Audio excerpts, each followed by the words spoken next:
வெளியிடப்பட்ட புள்ளி விவரங்களின்படி ஆஸ்திரேலியாவின் பல்வேறு பிராந்தியங்களில் மின்சார விலைகள் 0.5% முதல் 9.7% வரை அதிகரிக்கும் என்று எரிசக்தி ஒழுங்குமுறை ஆணையம் தெரிவித்துள்ளது.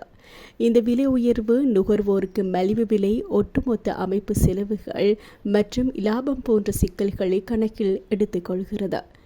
இது நியூ சவுத் வேல்ஸில் உள்ள நுகர்வோர் மீது மிகப்பெரிய தாக்கத்தை ஏற்படுத்தும். சராசரி வீட்டு வாடிக்கையாளர்களுக்கு விலைகள் 8.5% முதல் 9.1% வரையிலும், சிறு வணிகங்களுக்கு 7.9% முதல் 8.5% வரையிலும் அதிகரிக்கும். விக்டோரியா வீட்டு வாடிக்கையாளர்கள் 1% விலை உயர்வையும், சிறு வணிகங்கள் 3% விலை உயர்வையும் காண்பார்கள்.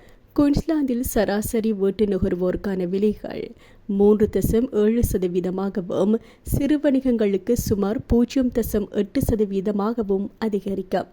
கூடுதலாக தெற்கு ஆஸ்திரேலியா சராசரி நுகர்வோருக்கு 3.2% விலை உயர்வையும், சிறு வணிகங்களுக்கு 3.5% விலை உயர்வையும் எதிர்பார்க்கிறது. அனைத்து விலை உயர்வுகளும் ஜூலை 1 முதல் அமலுக்கு வரும் என்று திட்டமிடப்பட்டுள்ளது.